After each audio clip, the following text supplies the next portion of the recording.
Supreme Magus, web novel, Chapter 146, An Unexpected Threa. What do you mean, an utter failure? Varagrave wasn't jumping out of joy like the others, yet couldn't understand why Lith was being so negative. It was the first time since the plague's breakout that a patient had been cured. I saved her arm, yes, and maybe even her life, but only in the short term. It will just take a while for the parasites to invade the healthy arm, and then she will be back at square one. My experiment had many goals, but I reached only one. I wanted to remove the worms safely, and it failed. And so did my attempt to collect the substance they release upon death, and even to nullify its effects. It all happened too fast. I was able to save the arm only because it has no vital organ. Had the wound been in the chest or head, the patient would be dead. The only things I managed to accomplish was to collect the toxins, and I could have done that anyway, anytime, and restore the arm. But as I said, all in all is a hollow victory. I need time to think. Despite every success Lith achieved brought him closer to gallows, Varagrave didn't share his pessimism. Lith himself had predicted the experiment to be a failure, giving it a low chance of success.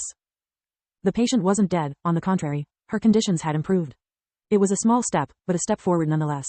After dismissing the medical team, reminding them to not use the new detoxifying spell without Lith's permission, he went back to his tent to inform the crown of the latest news. Silpha, Queen of the Griffin Kingdom, listened to Varagrave's report with ambivalent feelings. She was pleased hearing so many good news, after over a month spent stumbling in the dark. First, a proper diagnosis for the plague had been found, and thanks to that, healers and alchemists were busy looking for a cure instead of trying to minimize the body count. 2 days after that, the conditions of an infected had been stabilized.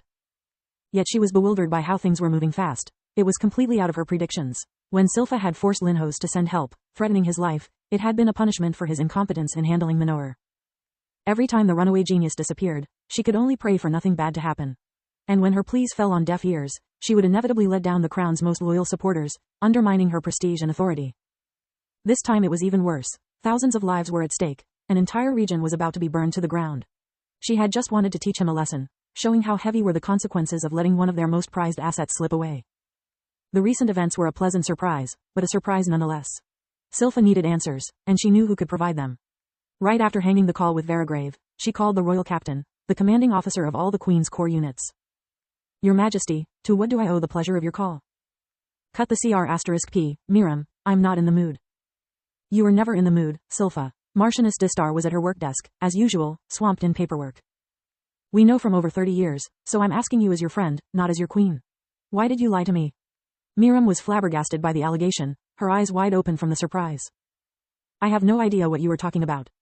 All these years, you have marked Lith from Lucia as a rank B asset. That's why the Mage Association never paid him any attention.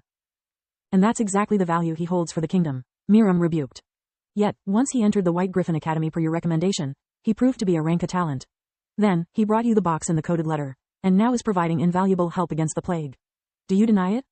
Silpha's eyes were reduced to fiery slits, overloaded with mana. No, but I never lied to you. I gave the association a complete file, and they agreed with my evaluation. Being a talented mage and a valuable asset are two different things. Please, elaborate. Realizing her temper may have rushed her judgment, Silpha calmed down. When I first met him, he was just 8 years old, but you could already see how dangerous he was. Beyond his smiles and niceties, there was nothing but a caged beast. Being able to create such a complex game like chess and being good at it, only made him more unreliable in my eyes. You know as well as I do that power and brilliance are a hard mix to control. And that is what the Mage Association ultimately wants from its members, control. And when 4 years later he was a bounty hunter with more than 30 confirmed kills, I knew I had been right all along. Silpha nodded. The reason why Miriam Distar had reached her rank in the Corps wasn't only because of her talent for magic and loyalty, but because she had proved countless times to have an outstanding skill in evaluating people. When Count Lark started pestering us all, my intention was to mind my own business. I knew that with his talent, sooner or later Lith would have joined the Mage Association, and I needed more time to assess what kind of threat he could pose to the kingdom. Then what made you change your mind? Why did you help him? Because in my time of need, you let me down, and he saved my daughter. Miram's eyes were brimming with determination. In that moment, I understood that he could be a second-rate asset for the crown, but an invaluable tool for me. I know that officially I'm just a middle-level noble, and that there's a limit to what you can do for me without blowing my cover. Silpha inwardly cursed Linhos and Minoer again. It was all their fault if back at the time Miram had been pushed in a corner. The corp's existence was a secret that had to be kept at all costs.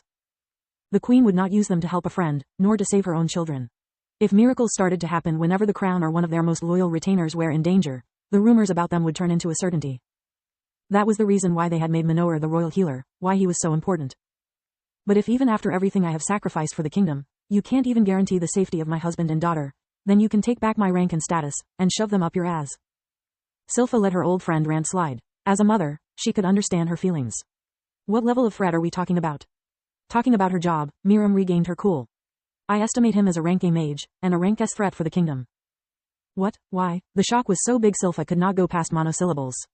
Because he isn't like Minoer, that you can bribe with expensive equipment and new puzzles, nor is like Hattern, that would do anything for money. Lith has his own rules and agenda, but only the gods know what it is. If you, or anyone else for that matter, try to force him to do anything, he'll bend to your will, bid his time, and then when you least expect it, unleash something that will make this plague seem the common cold. It's not his talent that makes him dangerous, it's his patience and ability to manipulate others. That's why I'm using the kite strategy, and advise you to do the same. Miriam was referring to an ancient tactic the Griffin Kingdom used when handling dangerous individuals. Just like a kite, you would not let them fly freely, while at the same time keeping them far enough to be safe and give them the impression of being unchecked.